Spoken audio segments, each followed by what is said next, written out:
तर खोक्या उर्फ सतेज भोसले याला पोलिसांनी घटनास्थळी आणून त्याची चौकशी करण्यात आली आहे। खोक्यानं हरणांची शिकार केल्याचा पोलिसांना संशय आहे। खोक्याला शिरूर कासार तालुक्यातील बावी गावामध्ये आणून चौकशी करण्यात आली। ढाकणे पिता पुत्राला मारहाण केल्याप्रकरणी सुद्धा पोलिसांकडून तपास सुरू आहे। शिरूर कासार तालुक्यातील बावी गावच्या परिसरात पोलिसांनी तपास केलाय। बावी गावातील ढाकणे पिता पुत्राला मारहाण केल्याप्रकरणी शिरूर कासार पोलिसांनी तपास सुरू केलाय। गुन्ह्यात वापरलेलं हत्यार आणि गाडीचा शोध घेण्यासाठी पोलिसांनी या ठिकाणी तपास केला। बावी गावात ढाकणे कुटुंबियांचं शेत आहे। याच शेतात हरणाची शिकार करण्यासाठी खोक्या आकडा लावायचा असा आरोप आहे। तर हरणाची शिकार रोखल्यामुळे ढाकणे पिता पुत्राला मारहाण केल्याचाही खोक्यावर आरोप आहे।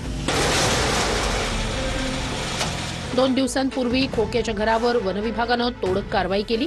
खोक्याचं हे घर वनविभागाच्या हद्दीत असल्यानंच ही कारवाई करण्यात आली।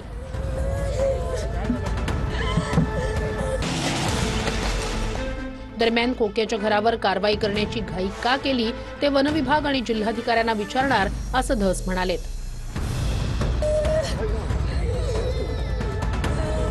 उद्याच्याला मी आमसभेला तिथं जाणार आहे, त्यावेळेस तिथं प्रश्न लवकरच नाही घेतला का शासनाने? जरा अति जास्त घाई केली असं नाही, शासनानं नाही, तिथल्या काही मी उद्या विचारणार आहे कलेक्टर आणि वन विभागाला।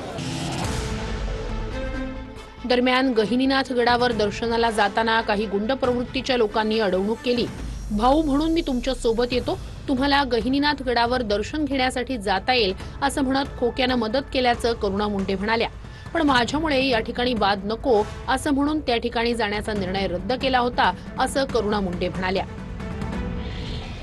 ज्यावेळी मी बीडमध्ये गेली होती, मला कोण थोडंफार गुंडे लोकांनी अडकावला होता की तुम्ही गहिनीनाथ गड जाऊ शकत नाही। खोक्या भाऊ आला आणि मला सांगितलं त्यांनी, ताई तुम्हाला जरी जायचं आहे मंदिरमध्ये गहिनीनाथगड तुम्हाला जायचं आहे, तुम्ही तुमच्या सोबत एक भाई म्हणून चलतोय आणि तुम्ही जाऊ शकतात तिकडे। घर तोडलेल्या ठिकाणी वनविभागानं पुन्हा कारवाई केली आहे। वनविभागाच्या जागेवर चहूबाजूंनी जेसीबीच्या सहाय्यानं खोदून पुन्हा अतिक्रमण होऊ नये यासाठी काम केलंय। सतेज उर्फ खोक्या भोसलेचं घर असलेल्या परिसरात वनविभागाच्या वतीनं मोहीम हाती घेण्यात आली आहे।